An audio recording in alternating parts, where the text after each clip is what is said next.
Buonasera, bentrovati a Corner. Siamo a 48 ore da una sconfitta bruciante, passatemi questo termine, per il Catania, quella sul campo neutro di Potenza. Il Sorrento, si rivela e si dimostra autentica bestia nera per la squadra di Toscano. In 2 gare quest'anno ha portato via 4 punti, però ne cercheremo di capire i motivi, il perché, e soprattutto cercheremo di capire se questa sconfitta in qualche modo può condizionare il proseguo della stagione, oppure potrebbe anche essere considerato un incidente di percorso, un po' come è successo a Cosenza. Adesso cerchiamo di capire, anche se il momento della stagione è diversa. Ne parlerò assieme ad Angelo Patanè. Buonasera Angelo, ti rispondo subito. Sì, è una sconfitta che condiziona notevolmente il percorso del Catania, anche se mancano 14 partite alla fine di questo campionato, ma la risposta è sì.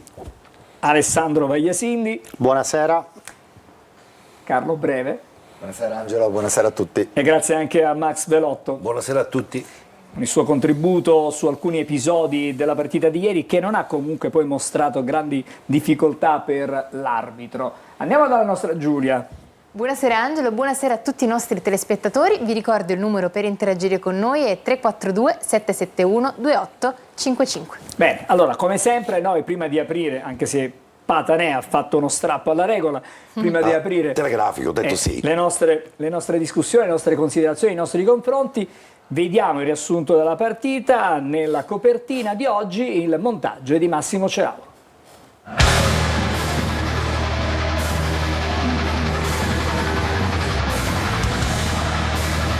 Il via in questo momento della partita con Miceli.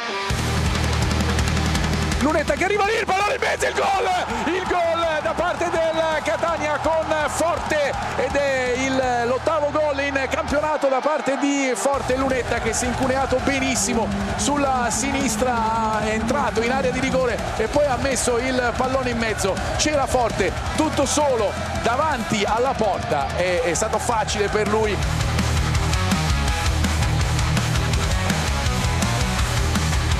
Ricomincia a giocare a sinistra, in questo caso con Cucurullo, il pallone che arriva in mezzo, e solo Sabatani che manda in rete il Sorrento, il pallone sulla sinistra. Catania che è rimasto sorpreso in questo caso dall'azione sulla sinistra del Sorrento.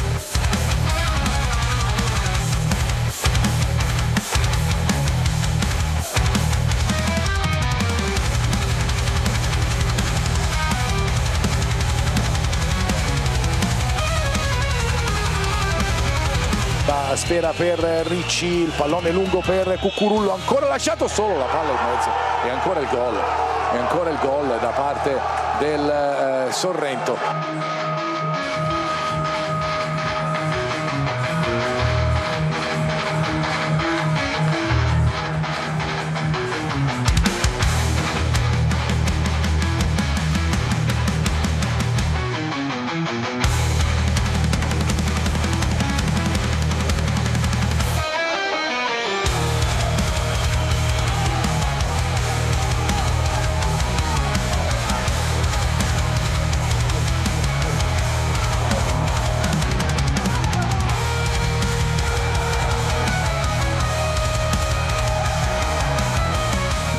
D'Ausilio che mette il pallone in mezzo, la sfera che viene ripresa da Forte, la conclusione da parte di Forte di sinistro, e il pallone che sorvola la traversa.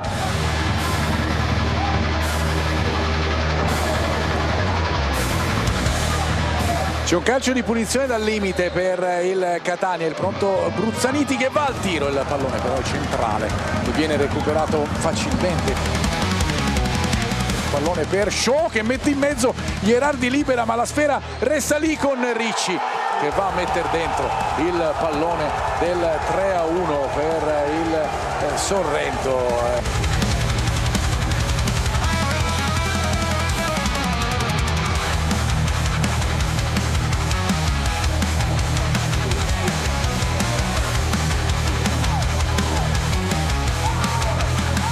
Ma il Catania resta in possesso di palla, la spera di Forte per Bruzzaniti, il cross per Caturano e il pallone che esce incredibilmente con Caturano.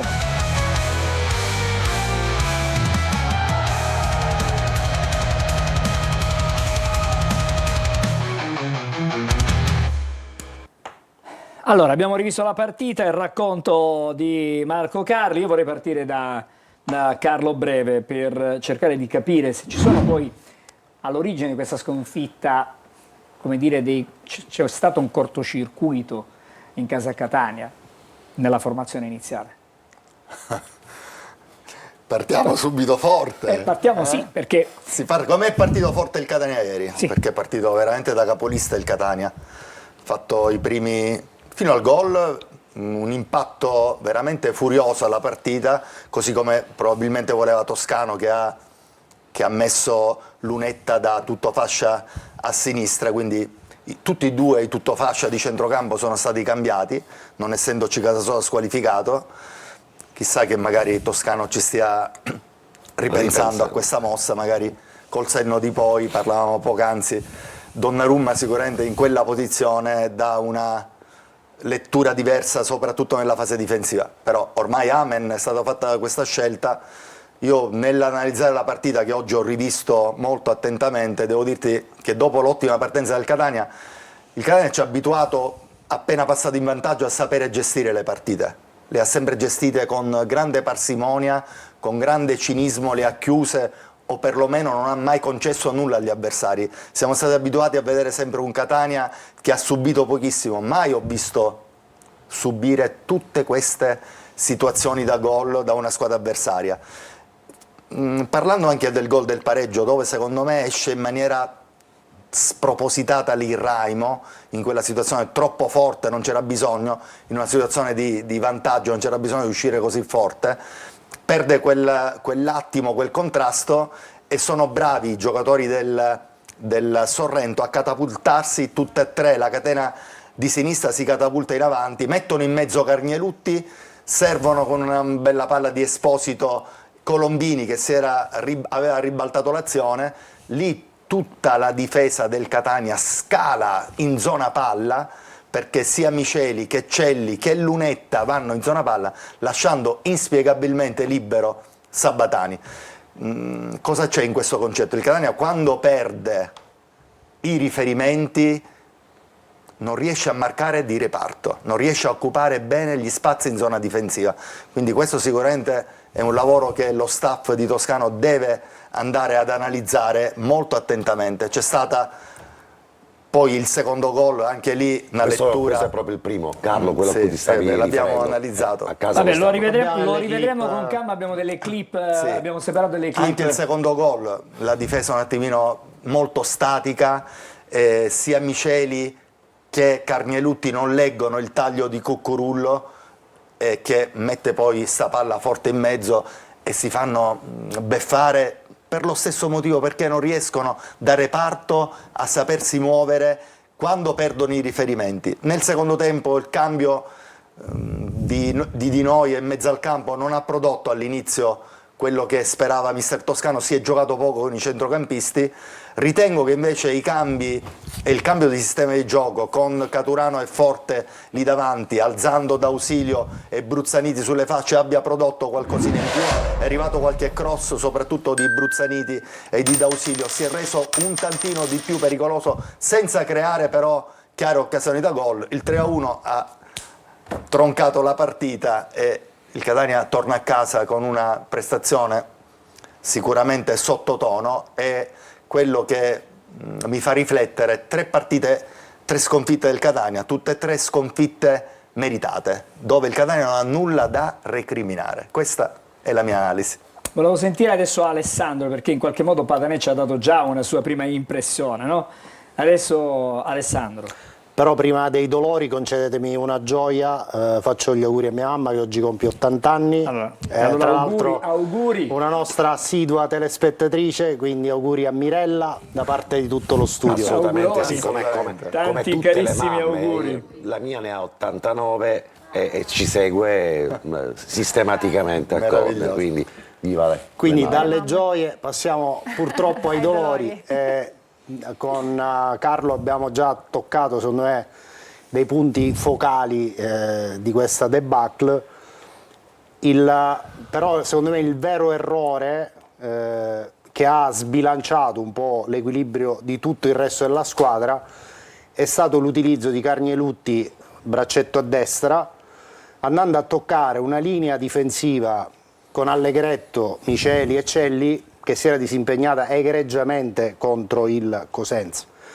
Aver messo Carnielutti in quella posizione, che magari la può anche fare, ma non è sicuramente il momento di sperimentarlo con un altro centrale nuovo, perché a quel punto hai messo in campo 2 nuovi acquisti che non avevano ovviamente interazioni su partite ufficiali tali da poter dare determinate garanzie. Secondo me ha collassato tutta la catena di destra, perché Raimo chiaramente era inattivo da diverso tempo, quindi aveva già un compito Ma di hai per giocato sé titolare gravoso. quest'anno? Assolutamente sì, però a quel punto il braccetto di destra, che chiaramente ha accusato delle fisiologiche difficoltà, perché non era il caso secondo me di utilizzarlo in questa partita. Raimo a quel punto non ha avuto neanche il riferimento di una copertura più adeguata a quelle che erano delle difficoltà già di suo insite per appunto la lunga inattività, e in più aggiungasi la prestazione assolutamente negativa di Corbari, centrodestra dei 2 centrocampisti. Quindi in quella zona del campo secondo me il Catania è andato in tilt completamente, e il Sorrento, che con la sua umiltà comunque aveva evidentemente preparato la partita su queste situazioni, con coraggio si è rimesso in partita e poi ha preso il sopravvento. Ma fino a qui posso anche immaginare che il Sorrento per 2 belle giocate passi in vantaggio, ma siamo al 26esimo del primo tempo. Quello che è inaccettabile è l'aspetto mentale di questa squadra, del Catania, perché per i restanti 65 minuti più il recupero, Catania non ha mai dato la sensazione di tornare in partita con la stessa veemenza con cui l'aveva iniziata, e questo aspetto purtroppo è preoccupante, è molto preoccupante, perché siamo a febbraio. Cioè, se noi andiamo a rivedere le conferenze stampa delle sconfitte a Cosenza, a Casarano, a Cerignola, a Potenza contro il Potenza, a Foggia, il tema è sempre lo stesso: dobbiamo migliorare con il lavoro, ma siamo a febbraio. Che lavoro devono fare? C'è un'alchimia, c'è qualcosa di magico, una pozione che improvvisamente renderà il Catania competitivo in trasferta da qui alla fine del campionato, con la postilla non di poco conto che tra queste trasferte c'è Salerno, c'è Benevento, cioè sono 2 trasferte da coefficiente di difficoltà massimo.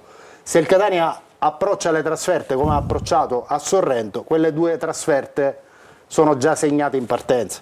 Quindi allora, io ho tante domande a cui ancora non ho trovato risposta, però. Guarda, io non posso dire a Patanè che ha 40 secondi. Ma no, me ne vado, mi alzo. Assolutamente. Mi alzo, allora me ne vado. dico semplicemente a Max Velotto di darmi un suo giudizio sull'arbitro di ieri, quello senz'altro. Arbitro che sicuramente non ha inciso sul risultato, la prestazione diciamo non positiva da parte della squadra, il risultato negativo con il quale il Catania torna a casa non è stato certo condizionato dalle decisioni arbitrali. È stato un arbitro che al dispetto del fatto che non abbia mai arbitrato nel girone C, comunque era un arbitro di esperienza, come avevamo detto anche prima dell'inizio della partita, è un arbitro che poteva garantire quantomeno esperienza, e con quell'esperienza secondo me ha diretto la partita tenendo una soglia del fallo molto alta. A volte secondo me ha esagerato anche, perché qualche contatto poteva essere evitato, però al netto di qualche piccola diciamo defiance la prestazione nel complesso è risultata positiva. Voto 6. Allora, Giulia, fra poco un po' di più. Arriviamo anche da te. Prima però dobbiamo sentire Patanè. Lo facciamo però subito dopo la pubblicità, D'accordo, quindi tanto. sarà il primo Grazie Angelo intervento per l'imprimato. dopo la pubblicità ci sarà Patanè, e poi apriremo un po' diciamo l'analisi su alcuni episodi, proprio sui gol, così rivediamo attentamente E quello. poi apriamo una veloce finestra sulla chiusura del mercato. sul Dobbiamo mercato, ci dare mancherebbe insomma, altro, un chiuso. consuntivo. Allora, Pubblicità e subito dopo Patanè.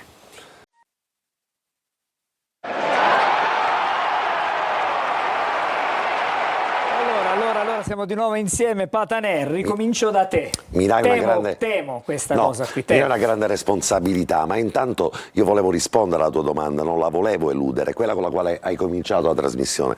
È una sconfitta che condizionerà il Catania? Io reputo di sì, anzi non lo condizionerà. È una sconfitta che condiziona il Catania da qui alla fine di questo campionato. È inutile girarci intorno, e non lo dice un giornalista, un esperto, un tifoso, ma lo dice direttamente la voce del responsabile tecnico di questa squadra. Toscano, la mia domanda ha risposto: noi in trasferta non siamo una squadra da primato. Che significa? Significa che evidentemente il campanello allarme forte e chiaro è un campanello allarme che avverte il responsabile tecnico di questa squadra. Noi in casa siamo una squadra da primato, ma fuori non lo siamo. E allora mi chiedo, di chi è la responsabilità? Ieri calcistico, durante la partita ho detto che di fronte a una sconfitta come quella maturata ieri c'è da fare una introspezione, perché abbiamo sempre ritenuto che ne rispondono tutti delle vittorie, delle sconfitte, dei pareggi, delle defiance, dal presidente fino ai poveri magazzinieri, che sono ragazzi straordinari. Ma qui una riflessione va fatta in maniera molto attenta, perché il Catania, se fino alla partita di avantieri poteva confidare su un doppio vantaggio, è inutile non girarci attorno.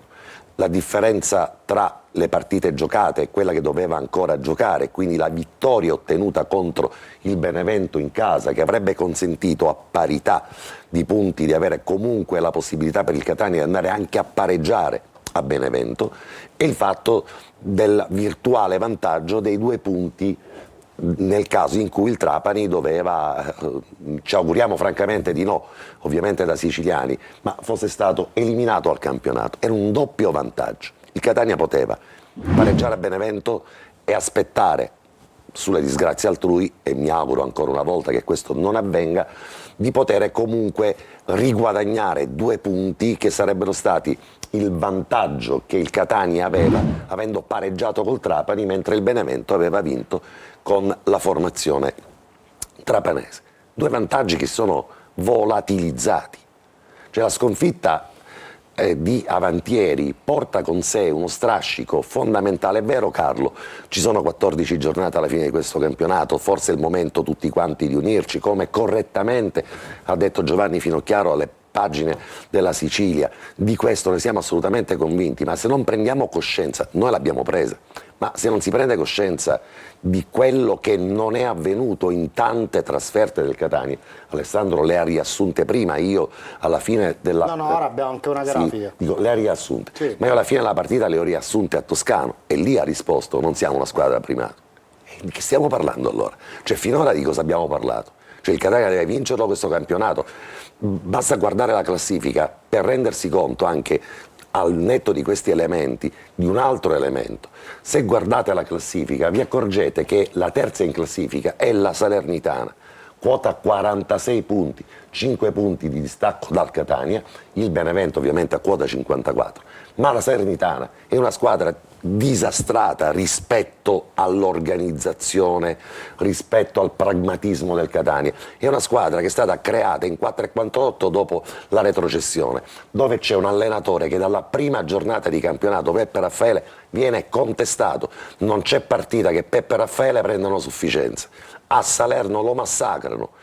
È una squadra dove la tifoseria, il gruppo, la gente vuole subito la vittoria, vuole tornare in Serie B, gli sembra una cosa facilissima. È inutile che sta lì Raffaele a raccontare la verità. Cioè io ho avuto una squadra nell'ultima settimana di calciomercato, quest'anno è stato organizzato questo gruppo, e organizzare una cosa complicata lo sappiamo l'anno scorso. Invece a Toscano no, a Toscano gli è stato data la squadra, la formazione, l'organizzazione, è stato rinforzato l'asset societario del Catania, è arrivato Torre del Grifo, ma di che stiamo parlando? E allora non ci possiamo nascondere dietro un dito. Qui o siamo tutti chiari, o altrimenti, e diciamo, beh ragazzi, dobbiamo soffrire fino alla fine, stringiamoci tutti attorno, però abbiamo preso una sgommata che ci condizionerà, a meno che il Benevento non perda 2 partite, noi non possiamo più permetterci il lusso di andarne a perdere o a pareggiare, non le vinciamo tutte. Il Benevento ne perde 2 e allora ci andiamo a giocare. Vedi Angelo, Allora, scusa, il succederà. Benevento nel girone d'andata, inizio stagione, No. aveva il problema delle trasferte, aveva perso 3 partite Sì. in malo modo a inizio stagione.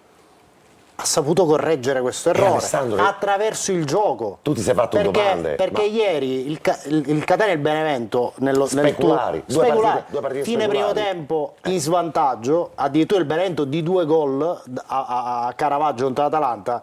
Nel secondo tempo l'Atalanta non ha messo il naso fuori Però Alessandro, dalla la metà cosa che campo. volevo fare sulla tua ultima domanda, a te stesso, retorica ovviamente, perché della retorica dell'intelligenza del calcio, non la retorica delle frasi scontate, era quella per cui tutte le conferenze stampa hanno lo stesso canovaccio. E signori miei, Siamo a febbraio. e allora evidentemente qualcosa va cambiato. Poi, O cambia Carlo, il sistema di gioco, che dico non è una cosa impossibile, alla fine basta spostare gli Vabbè, esterni. però, Alessandro, mi Questo- insegni che ogni allenatore Sì, ha un però, suo Angelo, credo calcistico, per è carità, difficile poter però, Angelo, snaturare. 6 trasferte su 12 hanno un unico denominatore, prestazione pessima del Catania. quindi la preparazione, non brutta, pessima. Carlo, Ale, è la Ma preparazione. è soltanto un problema della preparazione, non Anzi, credo che sia un problema di ieri preparazione. Anzi, non la è regia se so- ci può mettere intanto in onda la grafica relativa alle l'ultima- trasferte Vorrei da però Inter. poi dare, L'ultima- se finite tutte e due di parlare, l'ultima cosa.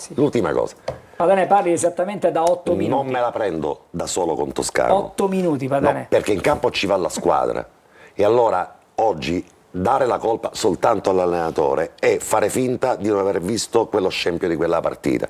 Quindi non so le pagelle che avrà dato Alessandro, E adesso le ma vediamo una le volta pagelle. c'era il sei politico, cioè quello per cui i ragazzini non se lo politico ricordano. A scuola. I ragazzini non se lo ricordano, anche se meriti 4, ti do 6, basta che ti togli dai maroni. Bene, Va bene. io a questa squadra, a tutta la squadra, e a Toscano compreso, do il 3 politico. Non ci sono 4. politico che senso il ha? 3 politico, cioè non c'è una persona che abbia rasentato la mediocrità. Angelo 3 non l'abbiamo mai messo. E io quindi, sì, 3 politico. Allora ragazzi, Poi comunque vedrai state i un voti, po' tre calmi, politici. vorrei Vedrai i andare voti, da Giulia politico. perché da Il casa tre proprio politico, è concettuale. Padane, stai calmo. Scusami. Giulia, sentiamo gli amici a casa. Sentiamoli, un saluto dal freddo Canada. Rivedere le azioni del Catania mi viene da piangere. Buonasera, Toscano ha sbagliato la formazione in maniera completa. I playoff mi fanno paura per quello che il Catania ha mostrato fuori casa. Abbiamo preso sempre gol con l'idea di gioco di Toscano, da Umberto. Prima della partita tanti erano però d'accordo di mettere Lunetta al posto di Donnarumma. Adesso invece criticano tutti Toscano. Non si possono regalare a nessuno 4 difensori titolari, a nessuno, e Carnelutti è troppo lento. Troppa convinzione di poter vincere facile, ci scrive Ale.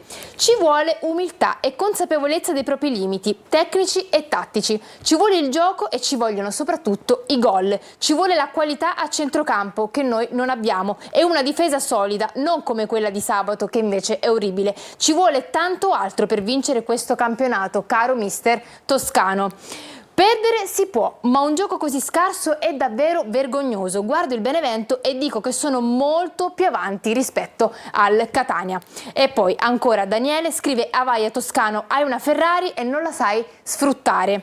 Poi c'è una domanda per Carlo Breve. Al di là della sconfitta del Catania, questo campionato è molto equilibrato secondo lei. Alla fine chi trionferà? Chi avrà più lucidità mentale o chi avrà più energia nelle gambe? Allora, facciamo rispondere. Entrambe le cose. Sono due elementi fondamentali. Sono fondamentali. sì. Correlati più che altro. Giulia, Sì. un ultimo messaggio Un ultimo- senza domanda perché vorrei fare pubblicità, devo fare pubblicità e poi facciamo vedere un po' di immagini della partita di ieri, 3 gol in particolare e in coda ci mettiamo anche la Moviola. Le vere squadre con carattere e determinazione si vedono in partite come quella del Benevento. Noi ci siamo forse un po' troppo cullati? Svegliamoci.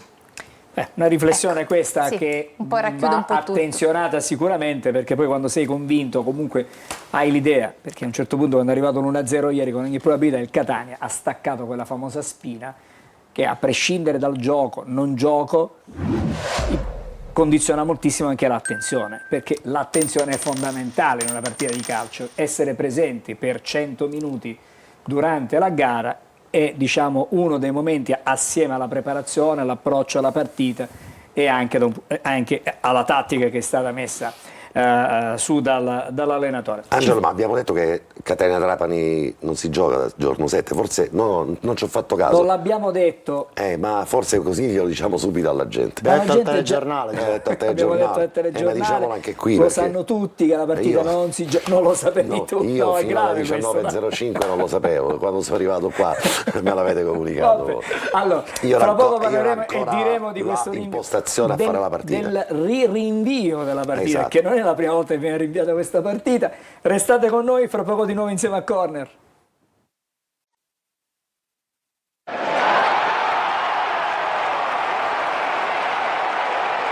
Allora, adesso inauguriamo una serie praticamente nuova qui a Corner, perché comincia... Vediamo una Trasferte grafica. da incubo. Trasferte da incubo, che è praticamente quello che ha pensato stanotte Alessandro, quando praticamente... Ora, col conforto della regia, ripercorriamo queste trasferte da incubo perché stanno diventando tante. Guardate qui, le peggiori prestazioni fuori casa di questa stagione. Sono 6 partite su 12 trasferte complessive e partiamo da Cosenza-Catania, partita che il Catania sostanzialmente ha disputato per 15 minuti nel secondo tempo. Dopo il gol di Lunetta ha dato la parvenza di rientrare in partita quando era sotto 2-0. Ha preso un poi palo ha preso con Forte. un gol da calcio d'angolo Sì. nostro, abbiamo preso gol, una partita scellerata. Può capitare. Sì. Inizio campionato. Cerignola-Catania, partita inguardabile perché il Cerignola meritava di vincere 2-0 a occhi chiusi. Sulla falsariga di quella di ieri, di sabato, c'è un Catania proprio che era costantemente a inseguire, a rattoppare, però in quella circostanza Dini fece tantissime parate e gli attaccanti del Cerignola avevano le polveri bagnate. Casarano-Catania, anche qui gol in avvio su una lettura sbagliata tra il difensore centrale e il portiere. Partita anche qui col Catania sottotono, però nel secondo tempo c'era un rigore netto su Rolfini a inizio secondo tempo che Non secondo bene me assegnato. avrebbe potuto dare un'altra chiave di lettura alla partita. Potenza-Catania 1-1, Catania che passa in vantaggio, Potenza in 10, Potenza che pareggia e poi Catania che crea poco. C'è sempre il dubbio di quella fuorigioco o non fuorigioco sul gol di Rolfini, però complessivamente la prestazione sottotono in considerazione dell'emergenza del Potenza. Ricordatevi, arrivò a quella partita con tantissime assenze e con la superiorità numerica non sfruttata, perché l'espulsione del giocatore del Potenza avvenne nei primi 20 minuti, se ricordo bene. Sì. Andiamo ancora alle altre 2 partite sotto esame. Foggia-Catania, anche qui il Foggia a quella gara arriva in una condizione di totale emergenza. Insomma, Catania che gioca 20 minuti, 25 minuti discretamente, sbaglia una conclusione secondo me alla portata di Jimenez dal limite dell'area. Poi nel secondo tempo, prima di Gennaro sbaglia un gol incredibile a porta praticamente vuota. Sull'azione successiva il Foggia passa in vantaggio su una lettura sbagliata nell'uscita da una palla inattiva del Foggia e quella gran conclusione di Bevilacqua con Dini lì incolpevole. Poi una reazione effimera con il pareggio di Jimenez sull'azione di Rolfini, però anche qui una cosa che ricorre spesso: dopo aver raggiunto l'1-1 praticamente il Catania, e mancavano ancora un 25 minuti, Catania non costruì più nulla di particolarmente insidioso. La partita di sabato è una caterva di orrori, al di là dei primi 8-10 minuti. Anche qui ricordiamoci, il Sorrento arrivava con tante defezioni, mancava il capocannoniere del Sorrento D'Ursi, con e 4 giocatori che erano già andati via. mancava durante Fusco il che si era calciomercato. infortunato la partita precedente, che è il pilastro, il certo. baluardo della difesa. Con tutto il rispetto, in porta aveva un portiere di una statura non da portiere, che insomma ci faceva pregustare magari un sabato ricco di gol, e invece anche qui il Catania dopo quegli effimeri 10 minuti non ha capito assolutamente che tipo di partita doveva fare nelle varie situazioni che si sono poi presentate. Quindi sono 6 partite molto negative su 12 trasferte. Insomma, tanti indizi fanno una prova. Allora, adesso rivediamo i 3 gol subiti dal Catania singolarmente, a beneficio ovviamente... E qui ovviamente Carlo ci può dare le chiavi di lettura. A beneficio della più regia, appropriate. chiaramente cominciamo con... Il primo gol. Cominciamo dal primo gol. Del Sorrento. Lo stiamo preparando, adesso arriva. Sì. E qui chiaramente il Catania, come diceva prima Alessandro, già aveva preso gol in un'altra partita da suo calcio d'angolo, qui è in vantaggio e prende gol in contropiede, quindi evidentemente qualche cosina da verificare. Ma non solo in contropiede, ma lasciando totalmente libero in contropiede, e poi c'è praticamente la difesa che va tutta a inseguire la palla, ma qua lascio la parola chiaramente a Carlo. Vedete che Carnielutti viene messo in mezzo, c'è questo ribaltamento di Colombini, 4 uomini cercano di stringere su Ricci, che era l'uomo che se la vedeva con Celli nei duelli, e lasciano Sabatani che sfila sul secondo palo clamorosamente da solo. Carlo, scusa, chi doveva fare cosa in questa lettura? L'ultimo è Lunetta, non deve andare ad aggredire in zona palla, deve andare a chiudere su Sabatani, è chiaro, ma Miceli secondo me non deve uscire neanche su Colombini, perché lì Colombini se la vede con Dini, è spostato lateralmente, difficilmente può fare gol, Miceli marca Sabatani, sono 2 contro 2, in questo caso invece hanno lasciato un giocatore libero, sono diventati 5 del Catania e uno è un uomo del Sorrento da solo, libero. Senza voler colpevolizzare Lunetta, No, ma qua non c'è da se ci fosse colpevolizzare stato nessuno. Donnarumma, Si sono mossi per male di reparto. L'abbiamo detto prima. Donnarumma L'abbiamo detto prima. avrebbe sicuramente fatto il difensore. È chiaro che Donnarumma ha delle letture difensive diverse da Lunetta, che è un giocatore molto offensivo. Allora, Possiamo vediamo vedere il secondo gol, sì. Che era una fase in cui il Catania già soffriva, perché il Sorrento ci credeva, arriva questo cross di Cucurullo e poi Crecco che viene a chiudere sul secondo palo. Allora, lì è messo male col corpo Miceli, perché è piatto, quindi non è messo con i piedi in diagonale verso la palla dove potrebbe intervenire, e non legge l'inserimento di Cucurullo neanche Carnielutti, quindi va a Cucurullo, taglia come un burro la difesa del Catania, mette sta palla forte dentro e arriva di gran carriera Prima Crecco. ancora nessuna pressione su quel fraseggio di 3-4 passaggi un del minuto Sorrento, di fraseggio del Sorrento, senza alcuna pressione, un minuto di nessuno rotazioni dei giocatori del Sorrento di qualità, tra Ricci, tra Capezzi, tra Cucurullo, aspettando poi il momento giusto. per sì, l'imbucata. hanno aspettato il momento giusto per l'imbucata, un bel gol, fatto molto bene. La difesa del Catania non si è comportata anche lì da reparto. Allora, vediamo l'ultimo L'ultimo episodio che riguarda diciamo, già i qua gol subiti. i buoi erano lontani dalla Sì, stalla. però anche qui c'è leggerezza in area di rigore. sì. Permettetemi insomma di poter sottolineare anche questo aspetto. Lì i centrocampisti rinculano pochissimo, cioè non rientrano, quindi c'è solo Di Noia e rimangono solo, vedo Ierardi insieme a Celli, quindi gli altri vengono scavalcati, c'è una transizione da parte dei centrocampisti molto moscia, debole. Sì. Allora, Angelo, sì. allora abbiamo analizzato i gol subiti dal Catania, ma la partita ci ha dimostrato anche un'altra cosa. La partita a specchio con quella del Benevento ci ha dimostrato che puoi avere una sbandata durante una partita, hai sottovalutato l'avversario, sei andato in vantaggio dopo 3 minuti e Angelo, quindi se hai una sbandata durante la partita non la riprendi più. facciamo così, facciamo questa bella sbandata, ci siamo ubriacati per un tempo e abbiamo preso 2 gol e siamo in svantaggio per 2-1.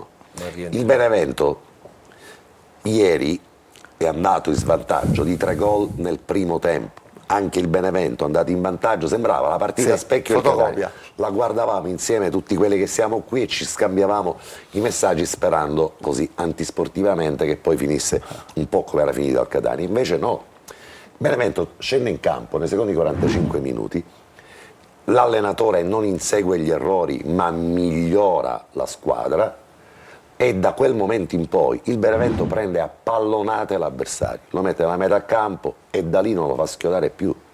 E il Benevento di Riffo di Raffa poi non soltanto con merito di mezzo allo svantaggio arriva al pareggio e arriva anche al gol, ma ancora una volta non sazio, non saturo, sì, soffre qualcosa, però alla fine legittima il risultato e la vittoria. Ci sono sconfitte che a volte nascono per meriti degli avversari.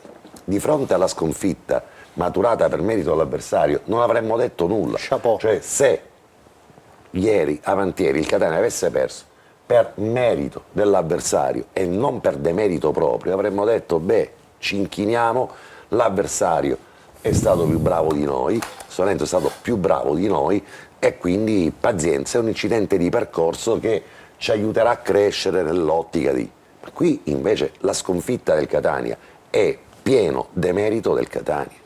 Ora, qui non bisogna essere allarmisti né andare controcorrente, ma è strano valutare la migliore difesa interna di questo campionato rispetto alla sbandata di Avantieri e soprattutto un attacco dove ci sono giocatori che hanno fatto sempre gol a doppia cifra, essere in campo ed essere incapaci di manovrare un'azione da rete seria per un tempo e mezzo. E questo è l'elemento che mi allarma, non per essere allarmista, ma perché qui lo dicono i numeri, lo dice Toscano, Però lo non dice è il la prima campionato. volta che avviene questo, Ma, Angelo. ma di tutte quelle che Alessandro vi ha fatto vedere, se torniamo un attimo con la regia, con quella schermata delle... Non come c'è avete una, detto, trasferte non c'è del una Liverpool. partita che la squadra che ha vinto è stato merito della squadra, è stato più demerito del Catania. Questo è il denominatore comune di Max queste partite. è ovviamente la Cassazione degli arbitri, adesso si è mentalizzato anche sulle mie frequenze. In tutte quelle partite, sono tutte partite che il Catania ha pareggiato o ha perso, ma non per merito degli avversari, ma per demeriti del Catania. Il Sorrento aveva vinto una sola partita in casa, tra l'altro in un terreno di gioco conosciutissimo dal Catania perché ci aveva già giocato 3 volte quest'anno e quindi non può neanche dire un terreno. E il Catania giocava in casa perché non giocava. Cioè, ragioniamo sul fatto che il Catania la partita di Avantieri l'ha giocata tra le mura amiche, solo che anziché essere al Massimino era a Potenza. Ma che cambia? Lì c'erano 80 spettatori da cinema e teatro e poi 500 ultra che stavano lì a far tremare le tribune. E se non ti schiodono neanche quelli, beh, diamoci delle risposte prima che finisca questo campionato, accompagniamo la squadra in una situazione in cui tutti quanti dobbiamo remare ma chi deve prendere decisioni le deve prendere. Chi a qualunque livello è Toscano deve trovare la soluzione perché lui è pagato per questo. Ci dobbiamo fermare, fra poco ritorniamo, vorrei ripartire da Giulia con i messaggi da casa e poi facciamo la moviola. Poca roba, però faremo vedere qualche cosa sulla partita di ieri, da fra pochissimo.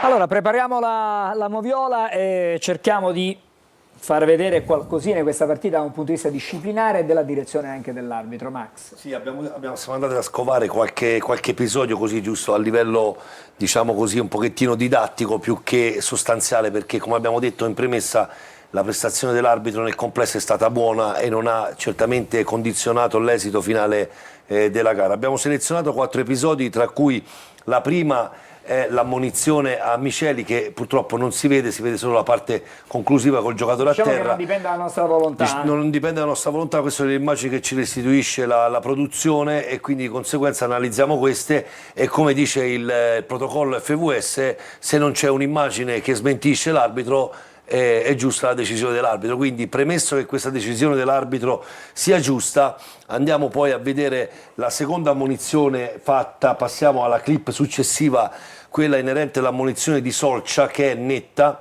per un'evidente trattenuta ai danni di Menez. Qua è un'interruzione di un importante sviluppo di azione, quindi di conseguenza è corretta l'ammonizione su D'Ausilio, scusate, non su Jimenez, è corretta l'ammonizione da parte dell'arbitro. Solcia neanche protesta. No, assolutamente, sa benissimo che poi in quella situazione lì, l'avevamo discusso anche in diretta, Solcia era anche fuori posizione, perché non era su quella fascia lì. Ricordo, abbiamo fatto quella disquisizione che si era sportata da sinistra a destra, e forse magari in quella situazione lì si è trovato fuori posizione, e magari a estremi rimedi estremi ha fatto questa evidente trattenuta, ed è stato corretto il provvedimento disciplinare, che sono stati poi nel complesso gli unici 2 provvedimenti disciplinari tecnici fatti, perché poi nel complessivo bilancio disciplinare di 4 ammonizioni registriamo le ultime 2 nelle ultimi 10 minuti di partita per perdita di tempo. Quindi diciamo proprio la positiva prestazione dell'arbitro è legata anche al fatto che da un punto di vista disciplinare ha saputo gestire la partita,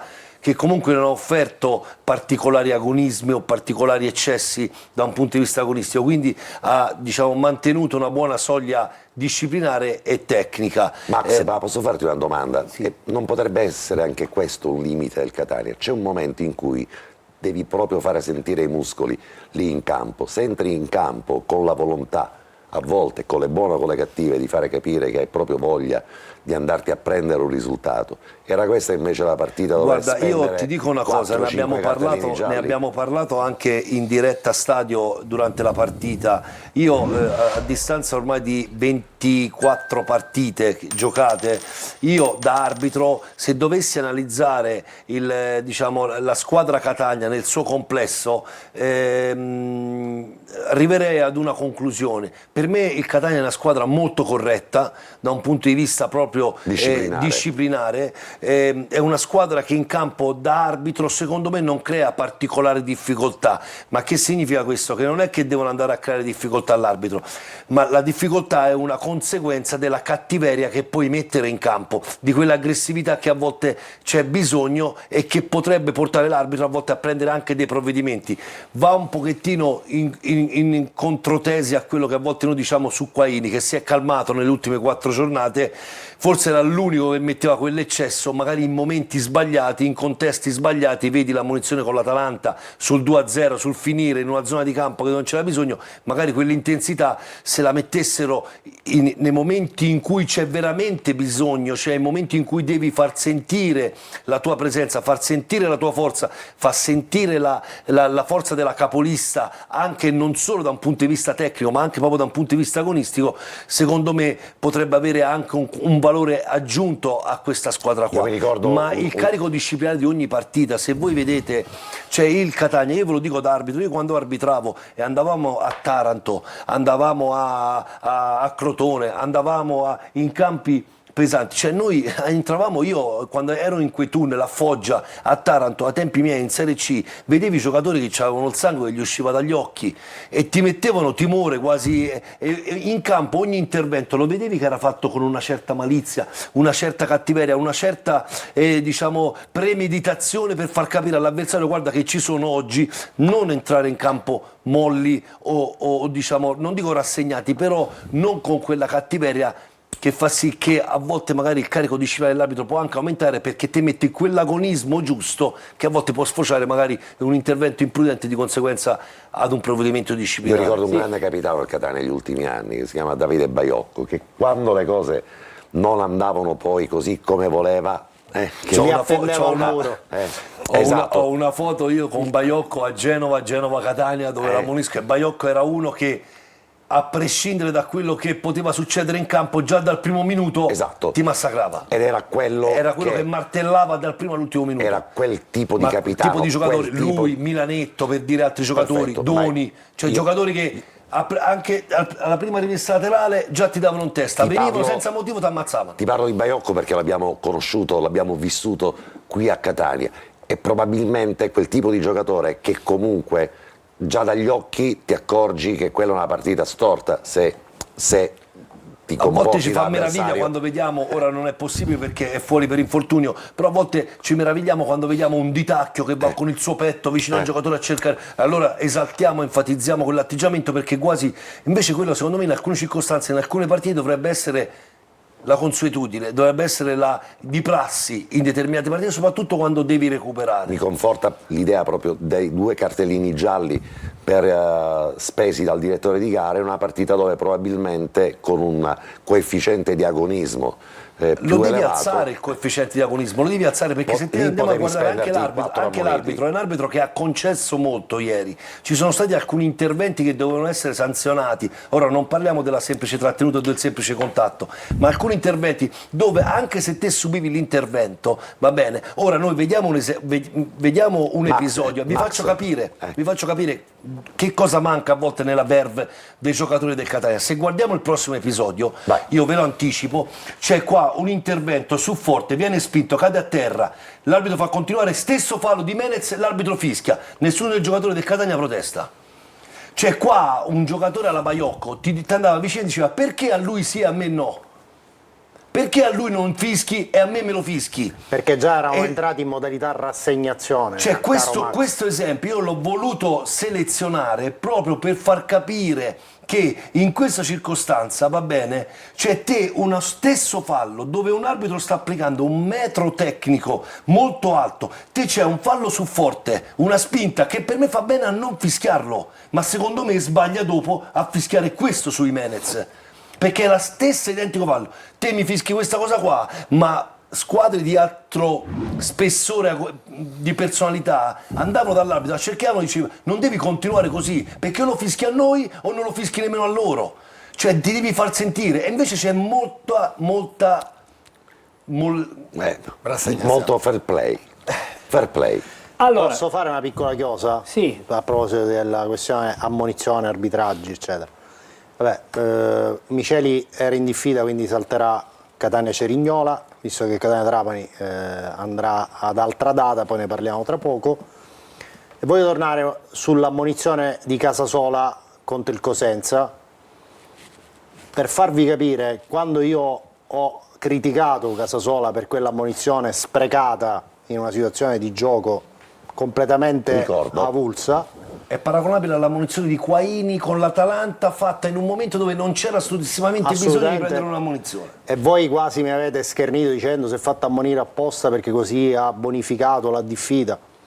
Ragazzi, Casasola, avete capito cosa rappresenta per questa squadra? Quando non c'è lo capite. Vero, E Alessandro? quella è Alessandro. un'ammonizione gratuita, Alessandro. non perché vai a giocare col Sorrento. Qua le partite sono tutte decisive. Ma questo non lo devi Quindi dire a la, noi. prendi, la squalifica la prendi quando è un giallo che non ne puoi fare proprio a meno. Quello è un giallo assolutamente gratuito. Ma tu pensi che la partita di ieri sia stata Sto compromessa? facendo una considerazione a Oh, margine, a per margine. dirvi che questo è comunque un margine. Casasola è insostituibile in questa vorrei squadra. esaurire, sì. chiedo scusa, Velocemente facciamo. vorrei esaurire la moviola in questo segmento di trasmissione perché poi ci resta da Sì. parlare ancora del mercato, perché dobbiamo anche parlare del mercato, la partita che è stata rinviata e qualche altra cosa ancora c'è. Piccolo passaggio E i messaggi da casa, attenzione. Piccolo passaggio regolamentare, l'abbiamo inserita solo per fare chiarezza. Al 45 e 58 secondi, anzi 46, contestualmente la palla esce dalla linea di porta, dalla linea di fondo. L'arbitro non dà- non L'arbitro fa non battere l'angolo. concede La il possiamo calcio fare d'angolo. vedere, eccola qua, guarda. L'arbitro non concede il calcio d'angolo,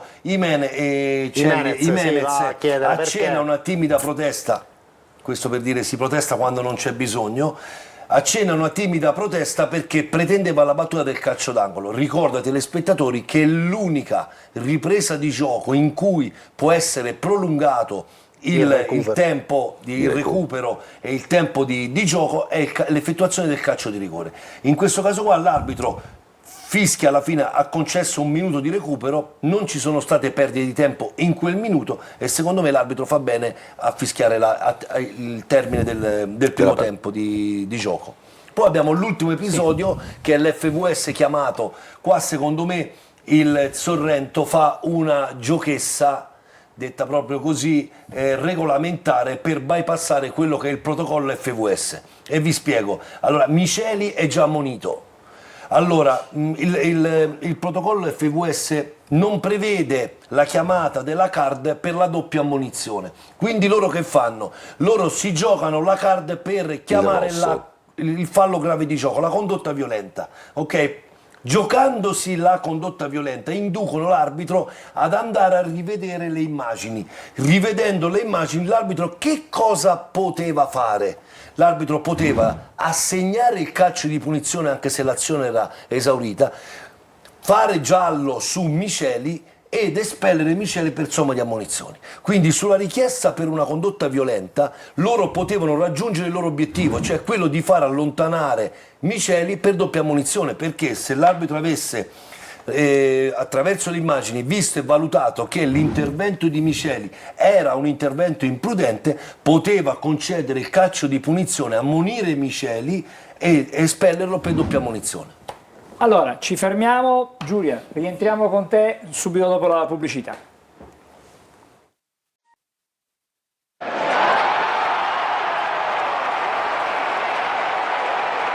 Ricominciamo con i messaggi da casa, Giulia. La settimana scorsa la svolta era stata il rinnovo di Toscano, oggi la rovina invece è Toscano. A Catania la parola equilibrio non esiste né nella tifoseria, e ci può stare, ma né tantomeno nella stampa. Una partita scandalosa, non da squadra di professionisti, tutti attratti dal pallone e nessuno che marca l'uomo.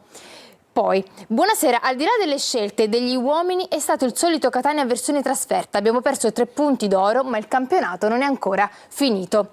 Toscano ha sbagliato tutto, non si gioca sempre sulle fasce e lasciare il centrocampo sguarnito, così non si va da nessuna parte. Se non si riempie l'area avversaria dei nostri, come si può pensare di vincere una partita? Quando uno fa 5 cambi quasi in contemporanea vuol dire che è disperatamente in confusione. Purtroppo a Catania funziona così. Fino alla settimana scorsa eravamo fenomeni, oggi è tutta colpa di Toscano. Forse si pensa che siccome siamo il Catania non può succedere di perdere a Sorrento o Casarano. Per questo il Catania è una squadra di Serie C. Poi una domanda per Velotto. Signor Velotto, perché ieri non è stato concesso il rigore a Giuliano su tocco di mani di Capomaggio? Se vuole rispondere. Posso? Sì, certo. Allora, non abbiamo il supporto delle immagini, lo spiegavo prima. Ne ho parlato prima con Angelo. Torno a ripetere, io purtroppo in questa piazza dare ragione alla Salernitana non vorrei mettermi contro, diciamo, una città intera, però cerco di fare una disamina logica e una disamina corretta di quello che è l'episodio. Allora, nel momento in cui Capomaggio calcia il pallone, il movimento del braccio in quella situazione lì è congruo al movimento della giocata. La giocata è maldestra, il pallone sbatte sul braccio anche se è largo, però la posizione del braccio in quella situazione lì è congrua ed è diciamo è consona alla giocata che sta facendo. Il pallone è il pallone che va verso il braccio, ma non il braccio che va ad intercettare il pallone, quindi di conseguenza secondo me la lettura dell'arbitro è stata corretta. Allora, abbiamo chiarito, ancora un messaggio, Giulia? La colpa della sconfitta di sabato è da addebitare a Toscano, ditelo. Per favore, niente di sfattismo e rimaniamo uniti, forza Catania. Poi, mi spiegate perché il capocannoniere del girone B, Bruzzaniti, preso come vice Cicerelli, non gioca, dobbiamo bruciare il giocatore? Si chiedono perché appunto non gioca. Io non sarei così... Scusami sì, Giulia, prego. un piccolo passaggio su questo aspetto. Allora, sicuramente l'impatto che ha avuto Bruzzaniti nella partita casalinga dove ha esordito la maglia del Catania è stato incredibile. Quello che mi ha lasciato così un po' perplesso è il cambio di Bruzzaniti dopo 45 minuti a Monopoli, perché è stata come una bocciatura, tant'è che poi la partita in casa ha fatto 15 minuti e ieri, diciamo, è entrato in un momento della partita, seppur comunque abbia dato qualcosina in più a livello offensivo, però è entrato in una partita, in una fase della partita dove non poteva realmente incidere da solo. Quindi in quel passaggio, secondo me, sostituzione al 45esimo a Monopoli, forse si è un attimino rallentato il processo di crescita e di inserimento di questo ragazzo, che secondo me ha evidentemente, proprio per postura, per frequenze, per idee nella proposizione offensiva, è un giocatore che secondo me va utilizzato sempre, comunque deve partire titolare. Ancora qualche messaggio, un paio soltanto. Grave errore schierare una difesa con giocatori che non avevano mai giocato insieme. Non schierare Donnarumma e sostituzioni che hanno continuato a snaturare. Il Catania è stato sconfitto perché i giocatori del Sorrento andavano al doppio della velocità. Poi, scusa un attimo, sì, Giulia, prego. a tal proposito, pare che le rilevazioni che si fanno durante le partite di tutte le squadre professionistiche abbiano detto che in questa partita contro il Sorrento il Catania abbia avuto i dati più alti di tutta la stagione, quindi ha corso tantissimo ma ha corso malissimo. Quindi non è un problema fisico. Non è un problema che il Sorrento aveva più qualità agonistica del Catania, ma era come faceva girare il pallone. Cioè, il Sorrento faceva viaggiare il pallone, il Catania rincorreva il pallone e non riusciva mai nella fase di riconquista a essere pronto e rimettere subito le cose in ordine. Ancora messaggi. Buonasera allo studio. Perché mister Toscano non ha fatto giocare Rolfini, l'unico attaccante che riesce a saltare l'uomo? Perché ha inseguito i suoi errori, perché c'è stato un momento in cui doveva fare un'ultima scelta e a quel punto non poteva fare diversamente, non poteva collocare Rolfini e è rimasto come il bambino col cerino in mano, perché l'unico giocatore, ma ne abbiamo parlato nell'arco di Diretta Stadio, quel giorno con Carlo, con Max, eravamo un po' tutti quanti qui con Angelo, probabilmente l'unico giocatore che poteva dare un'inerzia diversa alla partita era Rolfini. E di questo ovviamente ne era consapevole Rolfini anche e Bruzzaniti, ma ne era consapevole anche Toscano. Ma a quel punto, con l'inseguimento degli errori iniziali, quindi il Catania, a differenza del Benevento, non è andato migliorando a migliorare l'impostazione e gli uomini in campo, è andato a rimediare degli errori e ha dovuto rimediare a 4 su 5 errori. A quel punto ha deciso di mettere Caturano, perché metti via a quel punto il giocatore che in quel campo ha giocato e quello che ha il curriculum migliore, uno dei due lo devi sacrificare, metti e lasci in panchina invece il giocatore più mobile, più veloce, quello che ti può creare l'uno contro uno e la superiorità numerica e anche i calci di punizione. Può prendere la punizione dal limite, Perfetto. può prendere il calcio di rigore. Finisco, Sì. ma ci siamo accorti, Carlo, tu hai rivisto la partita ieri, ma calci di punizione al limite è praticamente una chimera, cioè, 100 minuti di partita. Calciato non benissimo, devo dire. Ma lascia perdere, può anche, ma il concetto è anche numerico. Questa è una squadra che non affonda mai, non verticalizza mai, non cerca mai il dribbling, il calcio di punizione. Pure abbiamo specialisti sui calci di punizione, pure abbiamo giocatori importanti, ma non riusciamo mai. È una squadra conquistare. che, se mi passi l'espressione, verticalizza in avanzamento. Cioè, Certo, è sì. una squadra che sale per, diciamo, la pressione in avanti che quando è in giornata riesce a garantire. Ma i saltatori il concetto di palla diretta dal E centrocampista per l'attaccante, questa squadra non ce l'ha. E allora? Perché non ha centrocampisti con quelle qualità. E il mercato non ne ha portati. Assolutamente. Dovrebbe Così essere di noia. apriamo Allora, una Dovrebbe assist. essere di noia. Apriamo La parolina apriamo chiave al un giocatore mercato, che facciamo può così, abbiamo qualche altra verticalizzare di grafica più. da vedere, sono le pagelle, non c'è il migliore questa Il settimana. focus mercato lo facciamo dopo le Facciamo dopo la pagelle. pubblicità, facciamo l'ultimo quarto d'ora, poi dedicato Vediamo al le mercato. pagelle. Vediamo le pagelle subito. Senza migliore. Senza migliore perché migliore. non c'è un migliore. Partiamo da Dini, 5,5. Difesa Carnelutti 4, Miceli anche per lui 4, dentro poi Gerardi, voto 5, Celli 4, centrocampo Raimo 4, spazio a Donnarumma, voto 5, 5 anche per Quaini, Corbari 4, rilevato da Di Noia che prende 5, Lunetta 5,5 e lascia il campo a Caturano con voto 5, tre quarti Jimenez 4, entra Bruzzaniti con voto 5,5 e D'Ausilio sempre voto 5,5.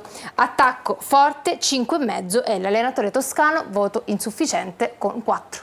Allora, passatemi la battuta, pagella che poteva andare bene al primo quadrimestre. Mamma mia. Perché al secondo quadrimestre No. Mi hai bocciato. è una bocciatura totale. Non Sai, al penso. primo quadrimestre poi magari hai la possibilità di Per rifare. questo ti ho detto Angelo prima. pensa che sono generoso, però dico, No, non noi sei sotto generoso. il 4 siamo mai scesi. No, quindi. no, non è- ti ho detto Sì, che era il essere il politico. 3 è un 3 politico. Però dobbiamo dare poi le valutazioni D'accordo, è giusto, la tua oggettive. correttezza oggettiva, ma il 3 politico rimane anche per sensibilizzare la squadra, perché è vero che il responsabile della squadra è l'allenatore e riteniamo, ma reputo anche Toscano, abbia rivisitato criticamente le sue scelte iniziali, ma poi in campo ci va la squadra, Carlo, e quella Cazzim che praticamente era un po' il corollario di una squadra che vuole vincere il campionato, che ho visto nei secondi 45 minuti alla partita col Benevento, perché là sono scesi in campo con la voglia, con la determinazione e anche con la fisicità di una squadra che quella partita la vuole riprendere. Erano sotto per 3-1, il Catania non ce l'ha avuta, e qualunque siano gli interpreti, se è vero che, come è vero che tante volte abbiamo detto che questa squadra ha 11 titolari in campo, 11 titolari in panchina, anche se metti il portiere al posto dell'attaccante voglio che provi a fare il gol, in un concetto generale del genere. E il fatto che nessuno abbia superato questo ostacolo, che era quello emotivo di un primo tempo con 2 sbandate clamorose, questo mi permette di sottolineare come è vero l'allenatore, è vero tutto, ma in campo ci va la squadra, e quella squadra di ieri in trasferta non mi è piaciuta, come non mi è piaciuta la squadra, cioè l'approccio e l'apporto della squadra nelle altre 5 partite che insieme a queste abbiamo analizzato. Ci dobbiamo fermare, facciamo l'ultima sosta, dopodiché parliamo di mercato e poi c'è una segnalazione che arriva da casa, pare che il Catania è interessato a uno svincolato, è possibile questo? Ti risulta? Fino a mezz'ora fa abbiamo fatto insomma Il tutte punto? le verifiche, Non c'è. ci Vabbè. dicono mercato chiuso, Tra poco salvo torniamo. che ci siano dei pistaggi ovviamente Questo è classici. possibile. Può capitare, può capitare. Ci fermiamo fra pochissimo.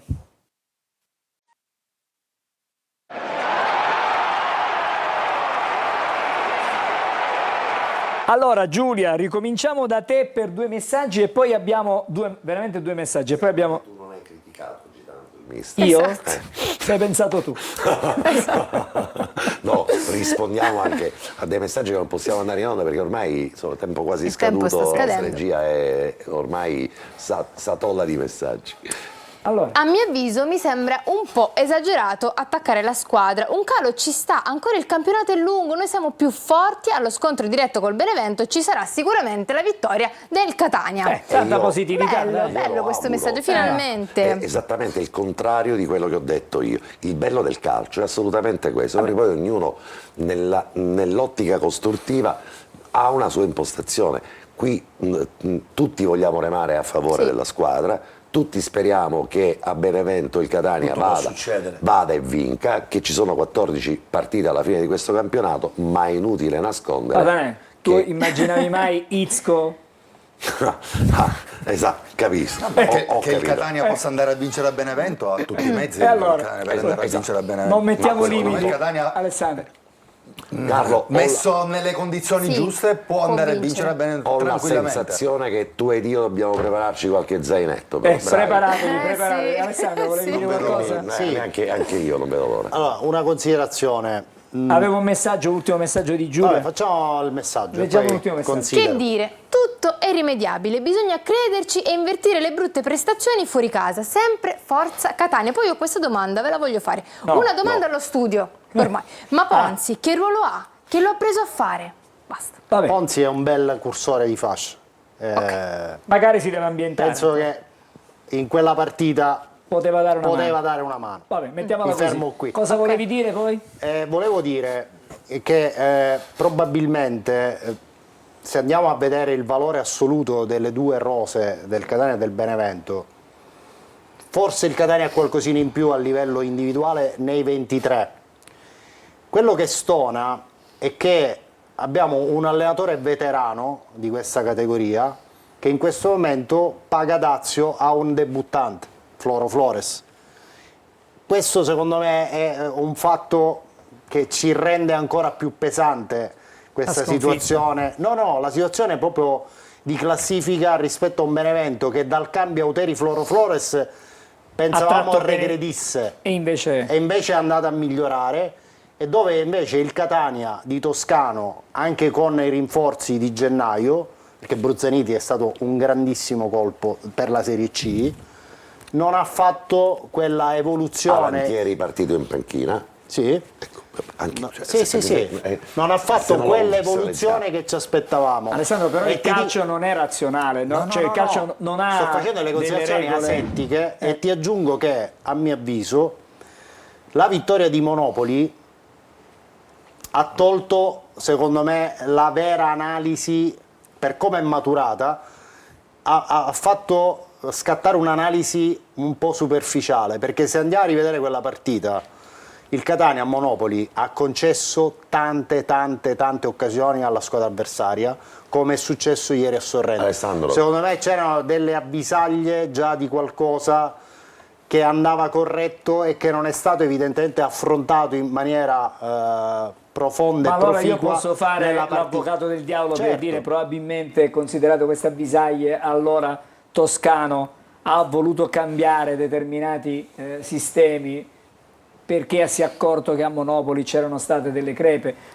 Però Posso ti devi, fare ti devi basare anche su delle certezze, cioè ogni partita, secondo me, ti deve dare le risposte in termini di formazione tipo.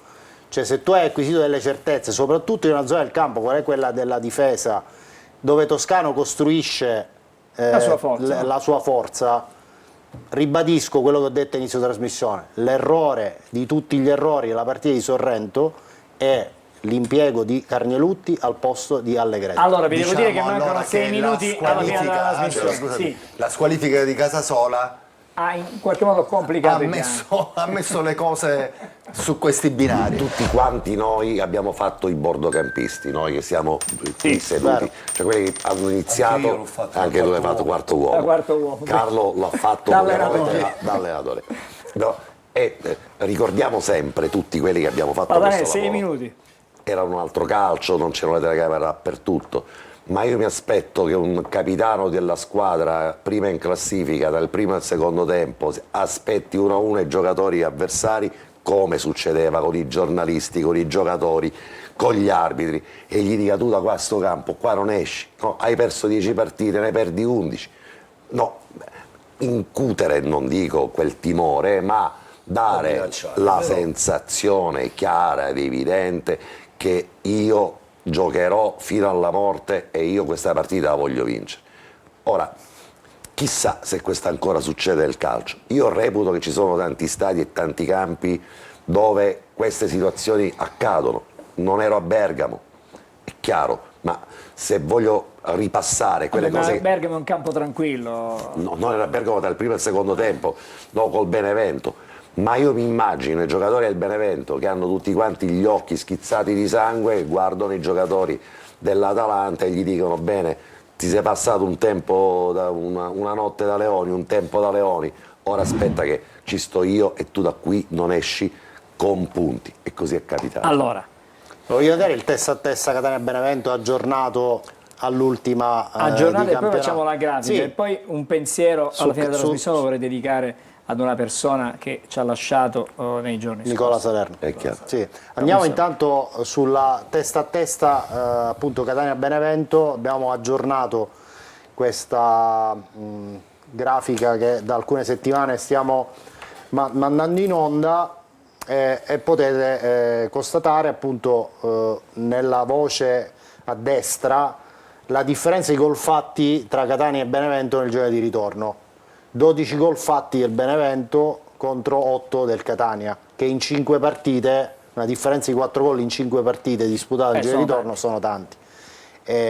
Quindi Benevento, che come dicevo prima è in fase ascendente, perché ha vinto anche alcune partite, diciamo, in maniera rocambolesca, tipo il 2-1 in casa col Crotone quando perdeva 1-0 a 15 minuti alla fine. Però è una squadra che come occasioni da gol ne crea il doppio di quelle che crea il Catania in Forse ogni anche di partita. più. Sì, vabbè, mi mantengo su questa linea di valutazione. Stringiamo sul possiamo mercato. possiamo vedere al volo i prossimi 2 impegni, perché poi di fatto è un calendario monco, perché Catania-Trapani per diciamo, decisione del prefetto verrà ulteriormente rinviata rispetto a quello che la Lega aveva stabilito, cioè 7 febbraio sabato alle 17:30, si va verso un'ipotesi 18 febbraio, mercoledì 18 febbraio. Era quella ventilata prima che si decidesse per il 7. Esattamente. Però il Benevento giocherà la sua gara di campionato, il prossimo turno, in casa contro il Picerno venerdì alle 20:30 e andrà a rendere visita al Trapani il 10 febbraio alle 18 con un Trapani che non avrà giocato la sua partita col Catania, quindi da questo punto di vista il Benevento fa una seconda partita a distanza di 3 giorni, 4 giorni contro una squadra che invece non ha giocato, e il Catania che non ha giocato col Trapani invece affronterà martedì sera il Cerignola che invece avrà giocato il suo impegno di campionato, quindi insomma una serie di incastri che rendono diciamo, particolare questo momento del calendario della stagione. Andiamo al mercato, al focus mercato. Posso dire una cosa rapidissima, è un dato che va estrapolato all'interno dei dati generali dei punti della classifica, fino a quando non è passata l'ultima giornata.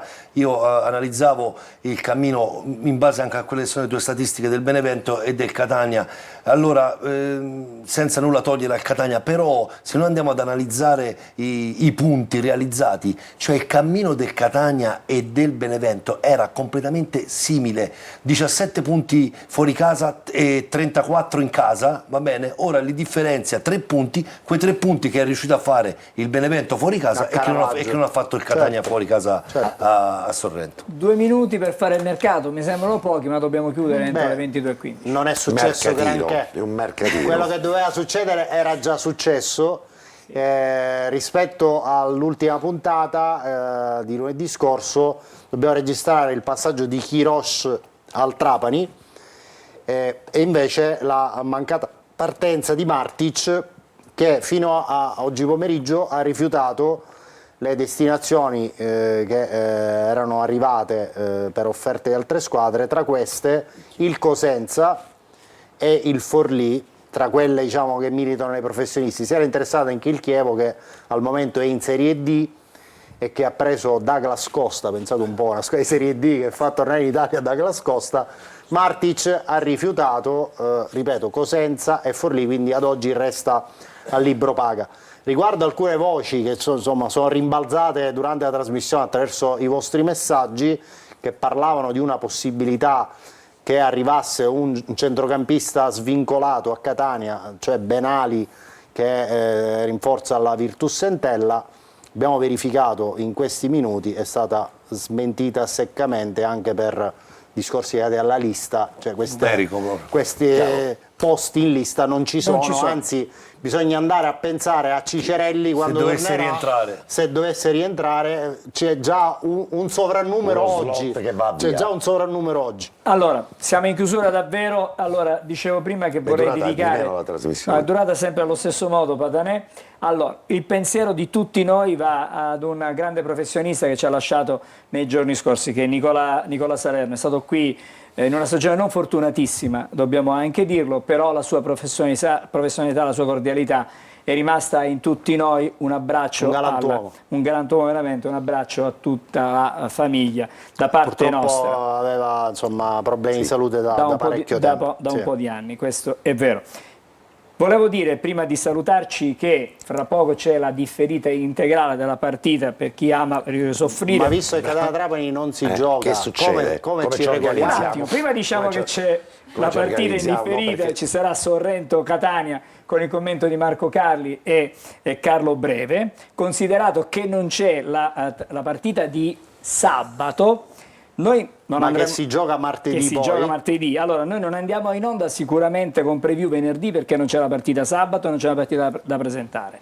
Non andiamo in onda lunedì sera con Corner, ma vi facciamo anteprima Corner ora di pranzo, che è una sorta di preview, perché c'è la partita poi di martedì che si gioca di sera 20:30 al Massimino contro il Cerignola, e poi martedì c'è diretta stadio, e mercoledì doppietta. Torniamo con sicuramente Corner, vedremo se ci sarà anteprima Corner. Perfetto. Questo è tutto. Poi ci sarà ovviamente il preview il venerdì, ma siamo già troppo in là.